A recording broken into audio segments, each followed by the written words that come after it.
विष्णुपदाय कृष्णप्रेष्ठाय भूतले श्रीमते जयपताक स्वामिनिधि नामिने नमो आचार्य पादाय निदाय कृपपदायिने गौरगदावताय नगर ग्रामधारिणे नमो विष्णुपदाय कृष्णप्रेष्ठाय भूतले श्रीमते भक्तिवेदांत स्वामिनिधि नामिने नमस्ते सारस्वती देवी गौरवाणी प्रचारिणे निर्विशेष शून्यवादी पाश्चात्य देशधारिणे जय श्री कृष्ण चैतन्य प्रभु नित्यानंद श्री अद्वैत गदाधर शिवासादि गौर भक्त हरे कृष्णा कृष्णा कृष्णा हरे हरे हरे राम राम हरे हरे नारायणं नमस्कृत्यं नरं चैव नरोत्तमं देवीं सरस्वतीं व्यासं ततो जयमुद्रये नष्टप्रमेषु अभद्रेषु नित्यं भागवत सेव्या भगवती भक्तिर्भवति संस्तुति युगं करोति वाचालं पुङ्गं लङ्गाय देग्रं यत्कृपातमहं वन्दे गुरुदिनचारिणं परमानन्दं माधवं श्रीचैतन्य ईश्वरम् ओम नमो भगवते वासुदेवाय ओम नमो भगवते वासुदेवाय ओम नमो भगवते वासुदेवाय इस डिवाइन ग्रेस भक्ति वेदांत स्वामी श्रील प्रभुपाद की जय हरे कृष्णा மாதாஜி कितना உங்களோட श्लोकम எக்ஸ்பீரியன்ஸ் எல்லாம் எப்படி ஃபீல் பண்ணீங்க? நல்லா இருந்ததா? माताजी இது அப்புறம் பேசிக்கலாமா இப்ப ஓகே ரெக்கார்டிங் போட்டுட்டேன் முடிச்சிட்டு பேசிக்கலாம். ஓகே காண்டம் 3 அத்தியாயம் 21 பதம் 13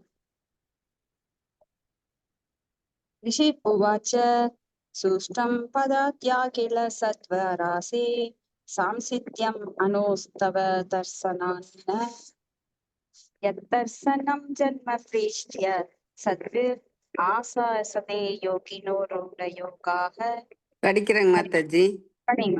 மொழிபெயர்ப்பு. சிறந்த முனிவராகிய கர்த்தமர் கூறினார், ஓ வணங்கத்தக்க பரமபுருஷ பகவானே, உயிர்களுக்கெல்லாம் இருப்பிடமாக விளங்கும் உங்களுடைய காட்சியினால் சிறந்த முழுமையை அடைந்து எனது பார்க்கும் ஆற்றல் நிறைவு பெற்றுள்ளது. ஆழ்ந்த பல பிறவிகளில் தொடர்ந்து செய்த தியானத்தின் மூலம் முன்னேறிய யோகிகள் உங்களுடைய உன்னத வடிவை காண விரும்புகின்றனர். பொருளுரை. பரமபுருஷ பகவான் இங்கு எல்லா நன்மைகளுக்கும் எல்லா இன்பத்துக்கும் தேக்கிடமாக வர்ணிக்கப்படுகிறார். நன்மையின் வழியில் அமைந்தால் ஒழிய ஒருவருக்கு உண்மையான மகிழ்ச்சி கிட்டாது. அதனால் ஒருவரின் உடல் மனம் செயல்பாடுகள் அனைத்தும் பகவானின் தொண்டில் அமையும் பொழுது அவர் நன்மையின் மிகவும் உயர்ந்த முழு நிலையில் இருக்கிறார். கர்த்தம முனிவர் கூறுகிறார், உங்களுடைய பிரபத்துவம் எல்லாவற்றிற்கும் தேக்கிடமாகும் என்பதை நன்மையின் முறையான வழக்கு சொல்லாமல் புரிந்து கொள்ள முடியும். உங்களை நேருக்கு நேர் கண்ணோடு கண் பார்க்கும் அனுபவத்தின் மூலம் பார்வையின் முழுமை அடைய பெற்றது. இந்த கூற்றுக்கள் தூய பக்தியான நிலையாகும். ஒரு பக்தனுக்கு புலன்களின் முழுமை என்பது பகவானின் தொண்டில் ஈடுபடலாகும்.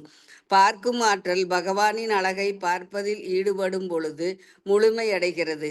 கேட்கும் ஆற்றல் பகவானின் புகழை கேட்கும் பொழுது முழுமையடைகிறது. சுவைக்கும் ஆற்றல் பிரசாதம் உண்பதில் மகிழும் போது முழுமையடைகிறது. எல்லா புலன்களும் பரமபுருஷ பகவானுடன் உறவு கொள்ளும் போது ஒருவரின் முழுமையான வழக்காற்றலில் பக்தி யோகம் ஏற்படும். இது ஜடவுலக ஈடுபாட்டிலிருந்து புலன்களை விடுவித்து பகவானின் தொண்டில் அவற்றை ஈடுபடுத்தும். ஒருவர் குறிப்பிட்ட பந்தப்பட்ட வாழ்விலிருந்து விடுதலை அடைந்து பகவானின் தொண்டில் முழுமையாக ஈடுபட்டால் அவரின் தொண்டு பக்தி யோகம் எனப்படும். கர்த்தம முனிவர் பகவானை பக்தி யோகத்தில் பார்ப்பது பார்வையின் பூரணம் என்று ஒப்புக்கொள்கிறார். பகவானை பார்க்கும் உயர்ந்த பூரண நிலைமையை கர்த்தம முனிவரால் மிகவும் மிகைப்படுத்தப்பட்டதல்ல. யோகத்தின் உண்மையான உயர்த்தப்பட்டு ஒவ்வொரு பிறவியிலும் பரமபுருஷ பகவானின் இந்த வடிவத்தை காண விரும்புபவர்களை சான்று காட்டுகிறார். அவர் போலியான யோகி அல்லர். யார் உண்மையில் முன்னேறிய பாதையில் இருக்கிறாரோ அவர் பகவானின் அழிவற்ற வடிவை காண மட்டுமே விரும்புவார். ஹரே கிருஷ்ணா மாதாஜி. நன்றி மாதாஜி. தேங்க்யூ மாதாஜி. அப்ப இங்க நம்ம அதுல இருந்து என்ன பார்த்துட்டு இருக்கோம் அப்படின்னா, இந்த அத்தியாயத்துல மனுவுக்கும் கர்த்தவ முனிவருக்கும் என்ன உரையாடல் நடந்துட்டு இருக்கு அப்படிங்கிறத பாக்குறோம். இப்ப கர்த்தவ முனிவர் யார் அப்படின்னா மிகச்சிறந்த முனிவர். அவர் வந்து பிரம்மாவின் புதல்வர். இப்படி கர்த்தவம் மனு அப்படின்னா ஸ்வயம்பு மனு, முதல் மனு. அவங்க 2 பேருக்கும் இடையில் பகவானை பற்றிய உரையாடல் அப்படின்னா இங்க நாம பேசுற மாதிரி கிடையாது. நீ எப்படி இருக்க, நான் எப்படி இருக்கேன், அந்த உடல் பற்றிய விசாரணை கிடையாது. பகவானை பற்றிய விசாரணையில் ஈடுபடுபவர்கள் எப்பவுமே பெரும் பக்தர்கள்.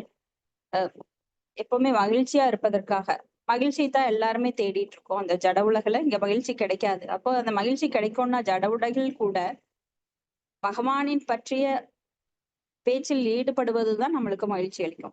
பக்தர்கள் வேற எந்த பேச்சு பேசினாலும் அதுல மகிழ்ச்சி இல்லை என்பதை அறிந்து பகவானை பற்றிய உரையாடல்கள்ல ஈடுபடுறாங்க. அப்ப மாயையில சிக்கினவங்க எப்பவுமே அதை விட்டு தவறி மற்ற உரையாடல்கள்ல ஈடுபடுவாங்க. அப்ப மாயாவாதிகள் அதாவது மாயாவாதிகள் ஆகட்டும், கர்ம காண்டிகள் ஆகட்டும், இவங்க எல்லாமே பகவானை மறந்து மற்றவற்றில் ஈடுபடுவார்கள். அதாவது மாயையோட செயல்ல ஈடுபடுவாங்க. ஆனா பக்தர்கள் எப்பொழுதும் பக்தியில மட்டுமே திளைத்திருப்பார்கள். பகவானை பற்றி மட்டுமே பேசுவார்கள். சுத்தி சுத்தி எங்க கொண்டு வந்து முடிக்கும் அந்த மாயா? நம்மள துன்பத்துல கொண்டு வந்து முடிக்கும். அப்ப இங்க வந்து ஒரு பக்தனை பார்க்கும்போது அந்த பார்வை முழுமை அடைகின்றது. ஒரு பக்தன் மூலமா பகவானை காணலாம். நீங்க பகவானை நேரடியா பார்க்க முடியாது. ஆனா ஒரு பக்தன் மூலமா, அந்த அனுபவத்தின் மூலமா அவங்க எப்படி பக்தியில திளைத்திருக்கிறார்கள், எப்படி அந்த ஆனந்தத்தை அடைகிறார்கள், அவங்களோட எக்ஸ்பீரியன்ஸ், அதுதான் நம்மளுடைய ஞான பார்வை. நீங்க வந்து பகவானை நேரடியா பார்க்கறதுங்கிறது இயலாத காரியம். எத்தனை ஜென்மம் எடுத்தாலும், ஆயிரம் ஆண்டுகள் தவம் செய்கின்ற ஞானிகளுக்கே அது இம்பாசிபிள், பார்க்க முடியாது. அப்போ நாமெல்லாம் அதுக்கு முயற்சி பண்ணக்கூடாது. அப்ப எப்படி பார்க்கணும் பகவான? பக்தர்கள் வாயிலாக பார்க்கணும். அவங்க நடவடிக்கைகள், அவர்களுடைய பேச்சுக்கள், அவர்களுடைய ஒவ்வொரு சிந்தனையும் நாம அப்படியே அப்சர்வ் பண்ணணும். அப்ப எல்லா புலன்களும் பரமபுருஷ பகவானுடன் உறவு கொள்ளும் போது ஒருவரின் முழுமையான வழக்காற்றில் பக்தி யோகம் எனப்படுகிறது. அப்ப புலன்கள் ஒண்ணு நான் இதை செய்யறேன், நீ வந்து வாய் மட்டும் சொல்லு, ஹரே கிருஷ்ணா கிருஷ்ண கிருஷ்ணா ஹரே ஹரே ஹரே ராம ராம ராம ஹரே. மனசுல என்ன ஓடிட்டு இருக்கும். அது பக்தியா கேட்ட இல்ல, அது நடிப்பு. சோ கண்கள் வந்து பகவானை காண வேண்டும். கண்கள் நடந்துட்டே இருந்தா கூட எத்தாப்புல வரவங்க தெரியக்கூடாது. நீ என்ன சிந்தனையில மூழ்கி இருக்க அப்படின்னு இடிச்சுட்டு போறவங்க கேட்பாங்க, உனக்கு கண்ணு தெரியுதா இல்லையா? என்ன கண்ணு திறந்திருக்கும், ஆனா அவங்க வந்து பகவானோட லீலைகள்ல நினைச்சுக்கிட்டு அதுல லயிச்சிருப்பாங்க. அப்ப அந்த கண் என்ன பாக்குது? பகவானை காண்கின்றது.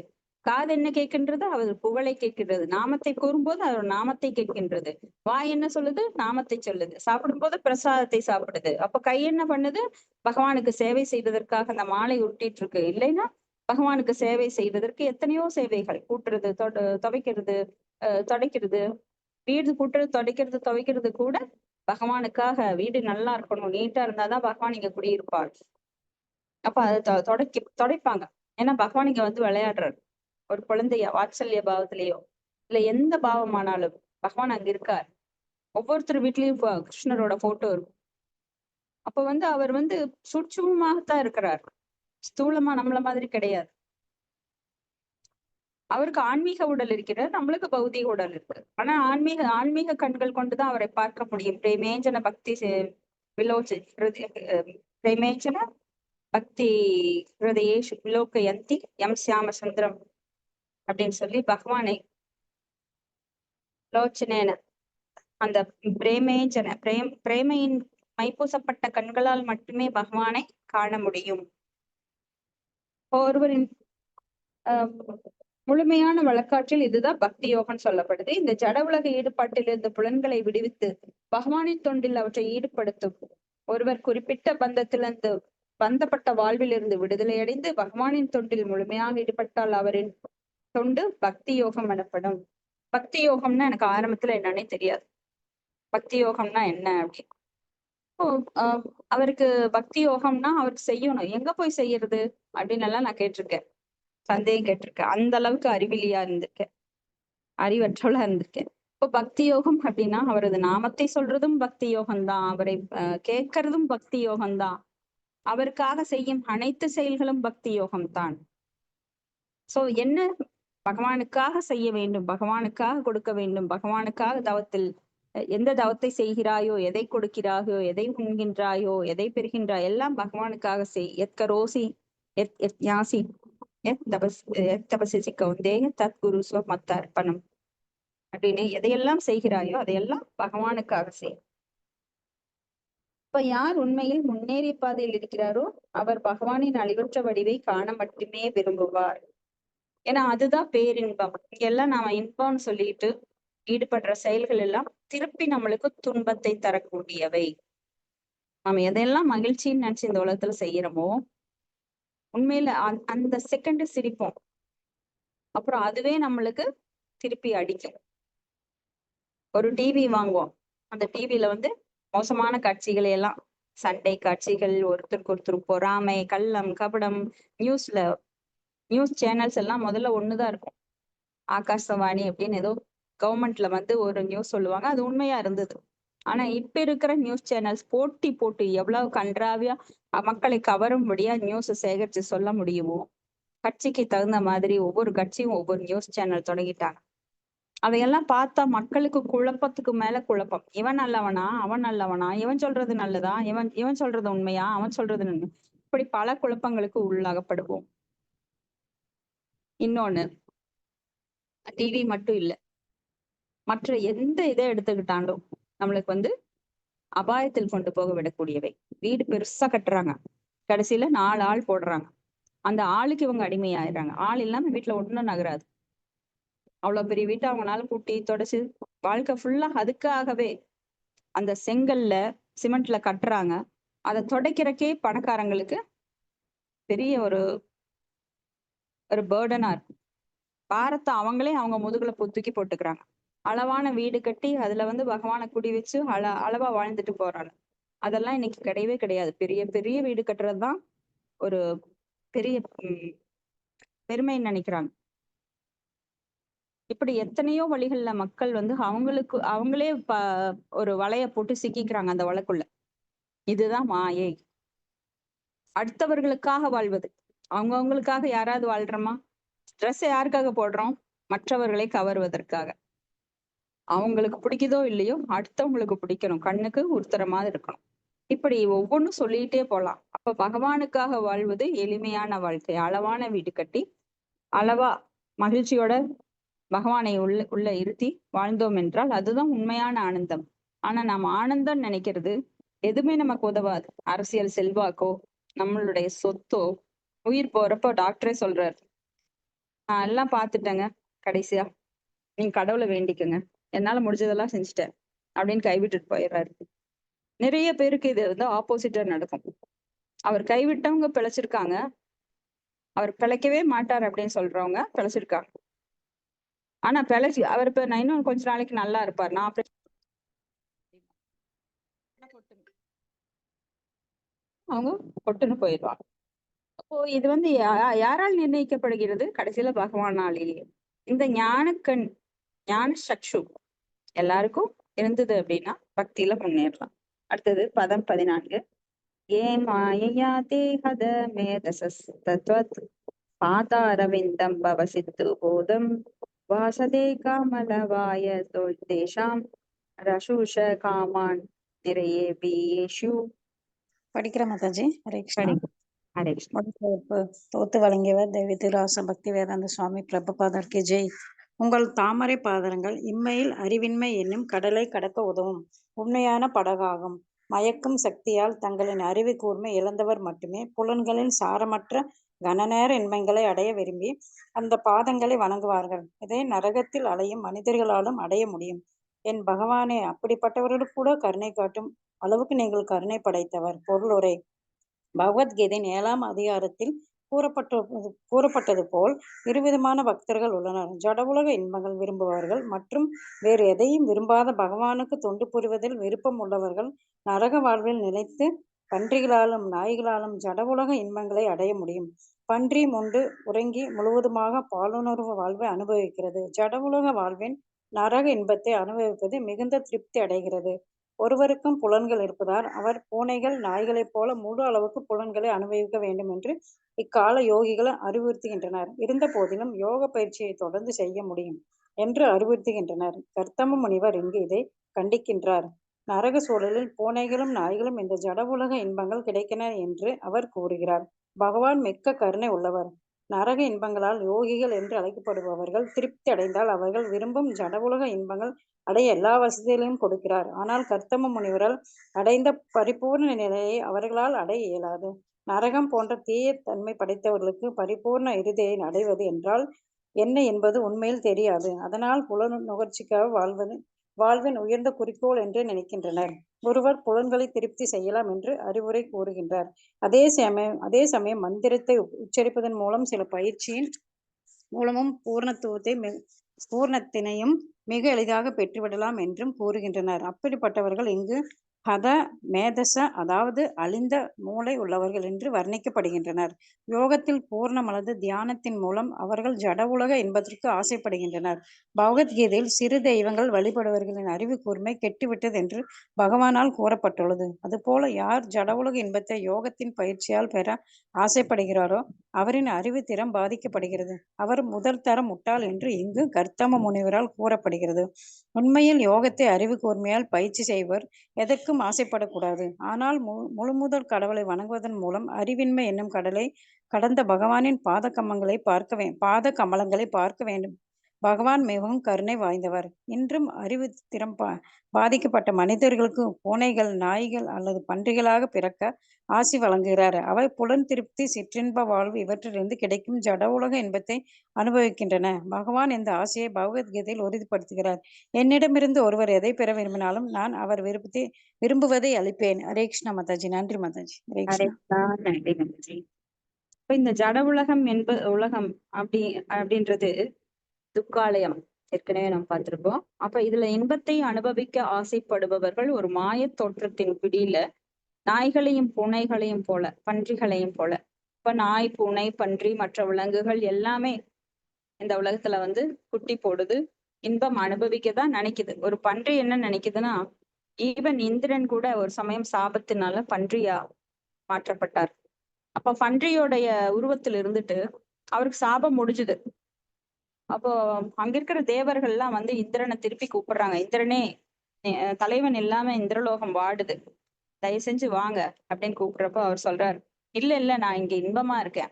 பன்னிக்கு என்ன இன்பம்? அந்த சாக்கடையில குளிச்சுக்கிட்டு அந்த மலத்தை உண்பது. அது நிறைய குட்டிகளை பெத்துக்கும்.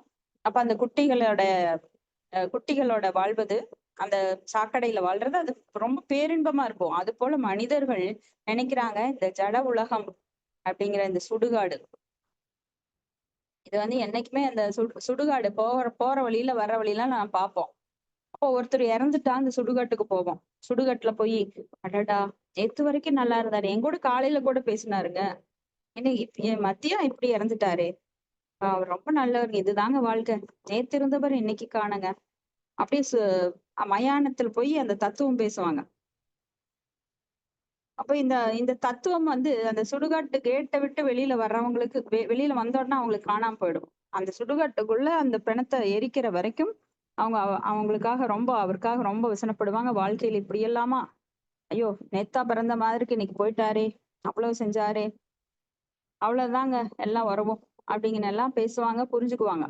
ஆனா சுடுகாட்டு கேட்டை விட்டு வெளியில வந்தோன்னா மறுபடியும் அவங்க பழையபடி அவங்க வாழ்க்கையில ஓட ஆரம்பிச்சிடுவாங்க. சம்பாதிக்கிறதுக்காகவும் குழந்தைகளை பராமரிக்கிறதுக்கும் அந்த எண்ணமே வராது. நாமும் ஒரு நாள் போகிறோம், அதற்காக நாம என்ன செஞ்சோம்? அந்த சுடுகாட்டுல நம்மளே ஒரு நாளைக்கு புதைக்க போறாங்க, எரிக்க போறாங்க. நம்ம உறவுகளும் அருந்து கொள்ள போகின்றது. இந்த உறவுகள் நிலை அல்ல. இதுக்காகவே நாம எப்பவுமே வேங்கிட்டு இருக்க கூடாது. இதுக்காகவே நாம குழந்தை, குட்டி, அம்மா, அப்பா, தாத்தா, பாட்டின்னு அவங்களுக்காகவே இருக்கக்கூடாது. நம்மளுடைய ஆத்மா தனியாத்தான் போகுது. அதை எப்படி கொண்டு போகணும்? போற அட்ரஸ் தெரியுமா? நம்மளுக்கு வழி தெரியுமா? ஒண்ணும் தெரியாது. அதுக்கான முயற்சி எடுத்தமா? அதுக்கான பக்தர்கள் சங்கத்தோட சேர்ந்தமா? அதுக்கான நாம என்ன செய்யணும்? ஒன்னும் தெரியாது. ஆனா நிறைய பேர் இப்படித்தான் இருக்காங்க. சோ நம்ம வாழ்க்கையில ரொம்ப கேர்ஃபுல்லா இருக்கணும். அந்த நாய்களையும் பன்றிகளையும் போல இந்த நரகச்சூழல்ல இன்பம் காணக்கூடாது. இப்ப நரக இன்பங்களால் பகவான் மிக்க கருணை உள்ளவர். நரக இன்பங்களால் யோகிகள் என்று அழைக்கப்படுபவர்கள் திருப்தி அடைந்தால் அவர்கள் விரும்பும் ஜட உலக இன்பங்களை அடைய எல்லா வசதிகளையும் கொடுக்கிறார். ஏன்னா நிறைய பேர் யோகிகள்னு சொல்லிட்டு பொய்யான யோகத்தை கற்றுக் கொடுத்துட்டு பாருங்க நாங்க வந்து எல்லாம் சொல்லித்தர்றோம், நீங்க உடனே போயிடலாம் பகவான்கிட்ட அப்படின்னு எல்லாம் வித்தை காட்டுவாங்க. அந்த மாதிரி பொய்யான யோகிகள்கிட்ட போய் சரணடைஞ்சவங்க எப்படி ஒரு குருடனால் வழிகாட்டப்பட்டால் ஒரு பள்ளத்துல போய் அந்த குருடன் விழுகிறதோட மட்டுமல்லாம தன்னை தொடர்ந்து வருபவர்களையும் விழச் செய்யறானோ, அது போல தவறான பாதையில போய் பகவானை பற்றி அறிந்து கொள்ள முயல்பவர்கள் இப்ப பெரும் பள்ளத்துல விழுகிறாங்க. இப்போ புலன்களை எப்படி திருப்தி செய்யலாம் அப்படின்னுதான் நிறைய பேரு இந்த புலனுகர்ச்சியில ஈடுபடுறாங்க. ஆனா அது வந்து டெம்பரரி, பர்மனன்ட் கிடையாது. ஏன்னா எந்த புலன்களும் திருப்தி அடையாது. இன்னைக்கு வயிற்றுக்கு சாப்பாடு போடுறோம், திருப்தி அடையுது. நாளைக்கு கேட்காம விட்டுருமா? நாளைக்கு கேட்கும். அப்போ கண்களால பார்ப்பதெல்லாம் கேக்குது, அது திருப்தி அடைஞ்சிருதா? இல்ல மறுபடியும் கண்களை வேற எதையோ பாக்குது, டிவியில அட்வைஸ்மெண்ட் பாக்குது, வேற போகும்போது வரும்போது பல பொருட்களை பாக்குது, அது வேணும் இது வேணும் அப்படின்னு கண்கள் தான் முதல்ல தூண்டுவது. அது வந்து மனசுக்குள்ள போகுது, மனசு என்ன பண்ணுது? அதை வாங்கியே ஆகணுங்கிறது. அப்ப புத்தி சொல்லுது போதும் போதும், வீட்டுல இருக்கிற பொருள் போதும். ஆனா அது கேட்காது. சில சமயம் மனதை புத்தியானது என்ன பண்ணும்? அடக்கிரும். ஆனா சில சமயம் புத்திக்கு கீழே, மனசுக்கு கீழே புத்தி போயிரும். அப்ப அந்த இன்டெலிஜென்ஸ் ஒர்க் ஆகாது. இப்படி நாம பல சமயம் மாயையால பாதிக்கப்படுறோம். அப்ப இந்த ஜட உலக இன்பத்தை யோகத்தின் பயிற்சியினால் பெற யாரெல்லாம் ஆசைப்படுகிறாரோ அவரின் அறிவுத்திறம் பாதிக்கப்படுகிறது. அவர் முதல் தர முட்டாள் அப்படின்னு கர்த்தவ முனிவர் கூறுகிறார். அப்போ பக்தி யோகம் அப்படின்னா யோகத்தின் மூலமா ஜட உலக இன்பத்தை பெறுவது, அஷ்டமா சித்திகள் பெறுவது, யோகத்தின் மூலமா நிறைய செப்பு வித்தைன்னு சொல்லுவாங்க, கையை நீட்டினா அது கிடைக்கும் இது கிடைக்கும், அந்த மாதிரி வித்தைகளை பெற்று ஜட உலக இன்பத்தில் நிறைய யோகத்தின் மூலமா மாய வித்தைகள் எல்லாம் கத்துக்கிட்டு ஜட உலக இன்பத்தை அனுபவிக்கலாம் அப்படின்னா அது முட்டாள்தனம். ஆனால் முழுமுதற் கடவுளை வணங்குவதன் மூலம் அறிவின்மை என்னும் கடலை கடந்து பகவானின் பாதக்கமலங்களை பார்க்க வேண்டும். பகவான் மிகவும் கருணை வாய்ந்தவர். ஏன்னா அவர் வந்து என்னைக்கும் கருணை அள்ளி வழங்கிட்டே இருக்காரு. ஆனா நாம பாத்திரம் இருக்கு இல்லையா, நம்மளோட அறிவுக்கு தகுந்த அளவுதான் நம்மளுக்கு கிடைக்குது. ஒரு டம்ளர் எடுத்துட்டு போனா நம்மளுக்கு எவ்வளவு போட முடியும்? பகவான் வந்து ஒரு பெரிய அண்டா சைஸ் கொடுக்குறாரு, ஆனா நான் ஒரு டம்ளர் தான் எடுத்துட்டு போனேன். ஏன்னா அது வாங்கறதுக்கு எனக்கு திறன் இல்லை என்றால், அதுக்குத்தான் ப்ராட் மைண்ட், பெரும் புத்தி வேணும் நம்மளுக்கு. அற்ப புத்தி இருந்தது என்னன்னா, ஒரு பாட்டி காட்டுல போனாங்களாம். காட்டுல முள்ளு பொறுக்க போனாங்க. இப்போ முள்ளு பொறுக்கிட்டு இருக்கும்போது ஒரு முள்ளு குத்தி அப்படின்னு கத்துனாங்க. மேல முள்ளு கட்டு தலையில வச்சிருந்தாங்க, அது தவறி கீழே விழுந்துருச்சு. இப்போ பாட்டிக்கு அது தூக்க முடியல. ஏன்னா அவங்க தூக்குனப்போ அவங்க எல்லாம் 4-5 பேர் இருந்தாங்க, தூக்கி விட்டாங்க. பாட்டி பாட்டுக்கு வழியில வந்துட்டு இருந்தாங்க வீட்டுக்கு கொண்டு போக. அப்ப கிருஷ்ணா கிருஷ்ணா கிருஷ்ணான்னு கத்துனாங்க, அலறுனாங்க. ஓ, இந்த பாட்டி என்னை வந்து ரொம்ப அன்பா கூப்பிடுறாங்க அப்படின்னு கிருஷ்ணா வந்து ஓடி வந்தார். ஏன்னா பாட்டிக்கு வந்து அவ்வளவு ஒரு வருத்தம். முள்ளு குத்தினது கால்ல வலி, அது வேற பொறுக்க முடியல. கிருஷ்ணாவை கூப்பிட்டாங்க, கிருஷ்ணா வந்துட்டார். சரி வயதானவங்க கூப்பிடுறாங்கன்னு வந்து கண்ண முன்னாடி நின்னு என்ன வேணும் உங்களுக்கு அப்படின்னு கேட்டார். கிருஷ்ணா வந்துட்டியா? ஆஹா, நான் நினைக்கவே இல்லை நீ வருவேன்னு, ஆனா வந்துட்ட, ரொம்ப பாக்கியம் எனக்கு அப்படின்னு சொல்லிட்டு என்ன வேணும்னு கேட்டா அந்த முள்ளுக்கட்டை தூக்கி தலையில வை அப்படின்னா. அது போலத்தான் நம்மளுடைய சிந்தனைகள் சில சமயம் பகவானை நோக்கி எனக்கு கார் வேணும், எனக்கு வீடு வேணும், எனக்கு பிள்ளை வேண்டும், எனக்கு பேரன் வேண்டும், டாக்டருக்கு படிக்கணும், இந்த இடத்த நான் சீக்கிரம் வாங்கணும், இப்படி அற்ப ஆசைகளை வைத்து அதை சரி பண்ணிடுது. இப்ப துருவ மகாராஜா பாருங்க, அவர் வந்து தாத்தாவை விட, தன்னுடைய அப்பாவை விட, என்னுடைய மூதாதையர்களை விட எனக்கு வந்து பெரிய ஒரு லோகம் வேண்டும், இவங்களுக்கு மேல நான் வாழ்ந்து காமிக்கணும் அப்படின்னு ஒரு 4 வயசு பையன் வைராக்கியமா காட்டுக்கு போனாரு. அப்போ பகவான் கண்ணு முன்னாடி தோன்றினவுடன் அவருக்கு அந்த ஞானம் வந்தது. அப்போ அவர் நினைச்சாரு, சேச்சே, நான் எவ்வளவு பெரிய முட்டாள், அற்பத்தனமா வேண்டியிருக்கிறேனே, என்னை எதுல போட அப்படின்னு சொல்லி தன்னையே நொந்துட்டார். ஏன்னா பகவானை பார்த்தவுடன் அவருக்கு அந்த ஞானம் கைகூடியது. அதனாலதான் பகவானை பார்க்கும் கண்கள் வேண்டும், பக்தர்களை பார்க்கும் கண்கள் வேண்டும். அதன் மூலமா நம்ம நிறைய திருத்திக்கலாம். சங்கம் எடுத்துக்கணும். நிறைய பக்தர்களோட சங்கம் எடுத்துக்கணும். எப்படி அவர்கள் வாழ்கிறார்கள், அவங்க வாழ்க்கையை பார்த்து நம்ம வாழ்க்கையை திருத்தி அமைக்கணும். நாம எப்படி வாழ்றோம், அவங்களுக்கு நம்மளுக்கு என்ன ஏணி வச்சா எட்டுமா? முடியாது. அந்த அளவு கீழே இருப்போம் நாம். அப்ப அந்த தரத்தை நாம் உயர்த்தி கொள்ள வேண்டும். அப்படித்தான் நாம வந்து பக்தர்களோட சங்கம் எடுக்க எடுக்க நாம வந்து உயர்ந்து கொண்டே போவோம். பக்தர்கள் சங்கம் இல்லாத பக்தியே கிடையாது. யாராவது சங்கம் இல்லாம நான் பண்றேன் பக்தி அப்படின்னா கண்டிப்பா அது தவறான பாதை. அப்ப இங்க வந்து பகவான் மிகவும் கருணை வாய்ந்தவர். இன்றும் அறிவுத்திறம் பாதிக்கப்பட்ட மனிதர்களுக்கும் பூனை நாய் பன்றிகளாக பிறக்க ஆசி வழங்குகிறார். ஏன்னா நாம ஆசைப்பட்டபடிதான் நம்மளுக்கு வாழ்வு. அப்போ நம்மளுக்கு இப்ப தவறான வழிகாட்டிகள் எல்லாம் சொல்றாங்க, அத்தனைக்கும் ஆசைப்படு அப்படிங்கிறாங்க. ஆசைப்பட்டதுனாலதான் நம்ம இங்க வந்திருக்கிறோம். மறுபடியும் அதுக்கு குழி தோன்றாங்க. என்ன தத்துவங்கள், பொய்யான தத்துவங்கள். ஆசைப்பட்டு சீரழிஞ்சு இங்க இன்னும் சீரழிஞ்சிட்டு இருக்கோம். அதற்கும் மேல இன்னும் பத்தாது, இன்னும் ஆசைப்படுங்கிற ஆசையே துன்பத்திற்கு காரணம்னு ஒருத்தர் சொல்றாரு. ஆனா இவரும் அத்தனைக்கும் ஆசைப்படுங்கிறார். இப்படி பலவிதமான தர்க்கங்கள், வாதங்கள் நிறைய பேர் முன் வைப்பாங்க. அது வந்து வசீகரமா இருக்கும் பேசுறதுக்கு. ஆனா பயன்பாட்டுல பாத்தீங்கன்னா ஜீரோ. நம்மள வந்து ஜீரோ கூட இல்ல, மைனஸ்ல கொண்டு போயிடும். இன்னும் பற்பல பிறவிகளுக்கு அது அடிக்கோலி விடும். சில பிரபுபாதர் சொல்றாரு, ஆசையை அறுத்து விடு. சின்ன ஆசை வச்சிருந்தாலும் மறுபடியும் பிறக்கணும், உடல் எடுக்கணும். உடல் எடுத்தா நீ துன்பப்படணும். ஏன்னா உடல்ல தான் துன்பப்படுறோம். இந்த களம் இதுதான் நம்மளுக்கு பல வழிகளை தருகிறது. அதுல இருக்கிற சூட்சுமமான மனது நம்மளுக்கு பல மனநோயை உண்டாக்குது. அதுக்கு உடல் நோயா பண்ணுது. உடல் நோயில வருந்துறவங்க தான் இன்னைக்கு நிறைய பேர். கை வலி, கால் வலி, மூட்டு வலி, கண்ணு வலி, அந்த வலி, இந்த வலி, ஏகப்பட்ட வலிகள், கேன்சர், அது இதுன்னு இன்னைக்கு நோய்களோட வெரைட்டி போட்டோம் அப்படின்னா ஒரு பெரிய லிஸ்ட். அப்படியே 1 கிலோமீட்டருக்கு அப்படியே லிஸ்ட் போட்டு கொண்டு போகலாம். அத்தனை வலிகள், அத்தனை நோய்கள். அப்படியே பேரே வித்தியாசமா வைக்கிறாங்க ஒவ்வொன்றுக்கும். அந்த காலத்துல இதெல்லாம் கிடையாது. ஏன்னா மக்கள் அமைதியான மனதுடன் ஆரோக்கியமா கிடைக்கிறது உண்டு. அளவான வாழ்க்கை, சிம்பிள் லிவிங், ஹை தாட்ஸ், அந்த மாதிரி நல்ல ஒரு சிந்தனைகளோட.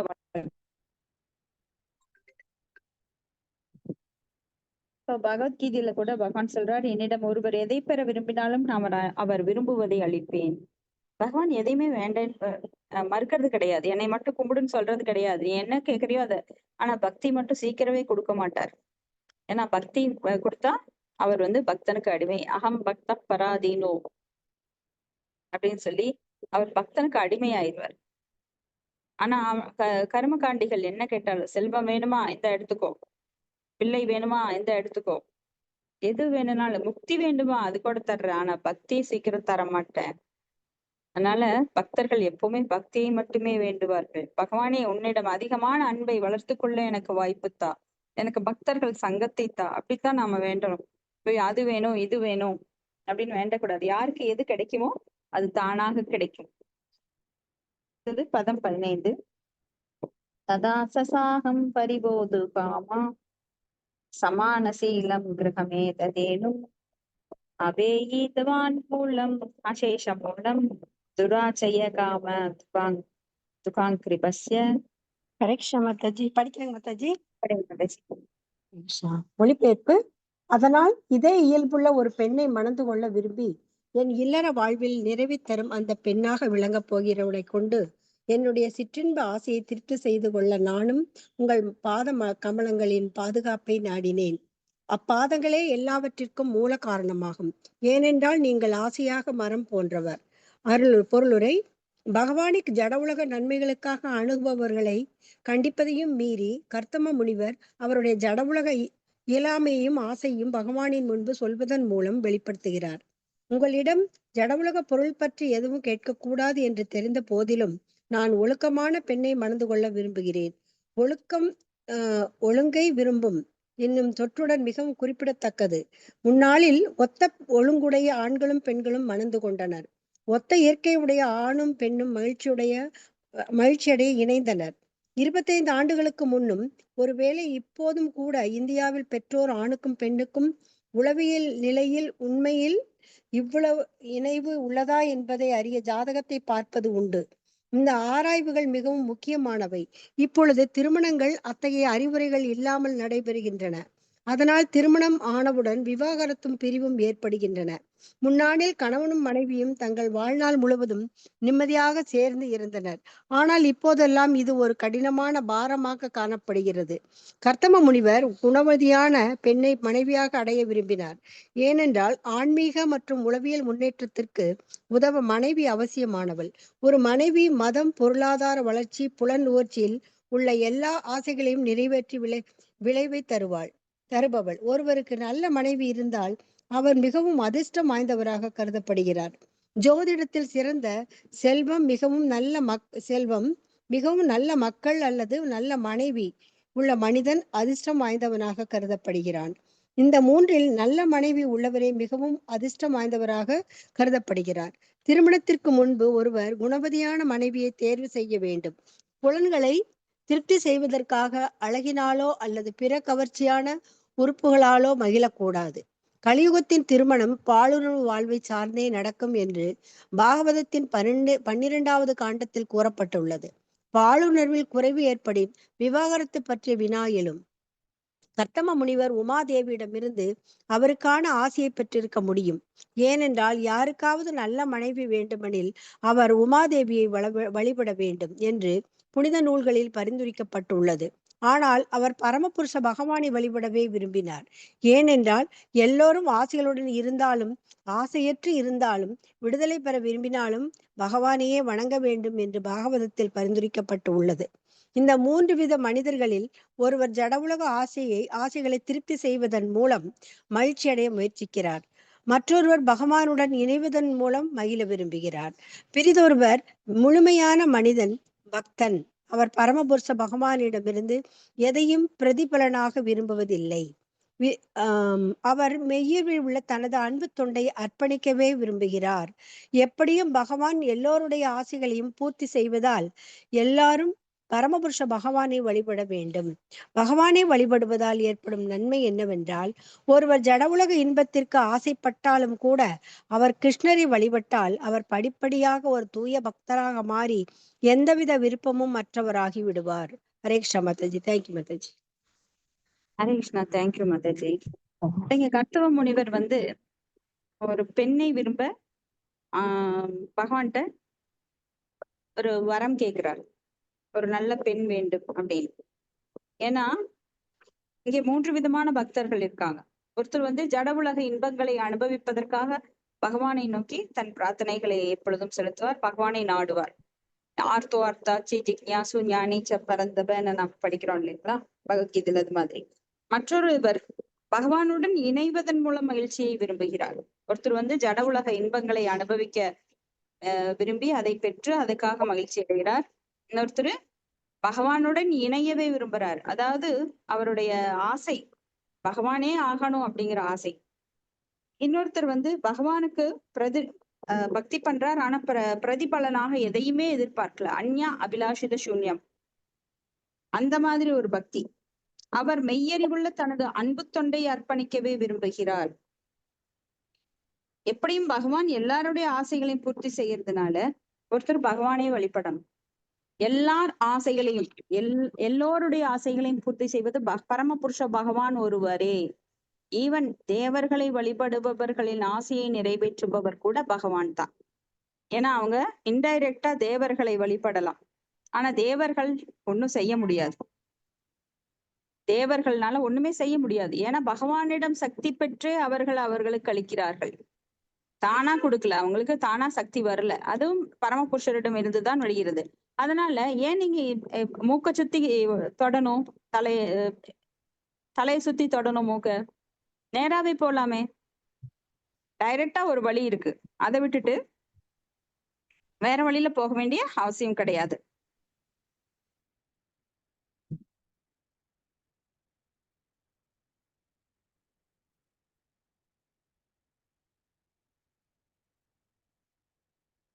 ஹரே கிருஷ்ணா. ஹரே கிருஷ்ணா மதேஷ், சாரி மதேஷ். அப்போ நம்ம பாகத்துல படிக்கிறோம் இல்லைங்களா? அகாம சர்வ காமோவா மோக்ஷ காம உதாரதி தீவிரேன பக்தி யோகேன யஜேத புருஷம் பரம். காமமே இருந்தாலும் காமமே இல்லை என்றாலும் பரமபுருஷ பகவானையே நாம் வழிபட வேண்டும் அப்படின்னு சொல்லப்பட்டிருக்கு. ஹரே கிருஷ்ணா. இதோட முடிச்சுக்கலாம்.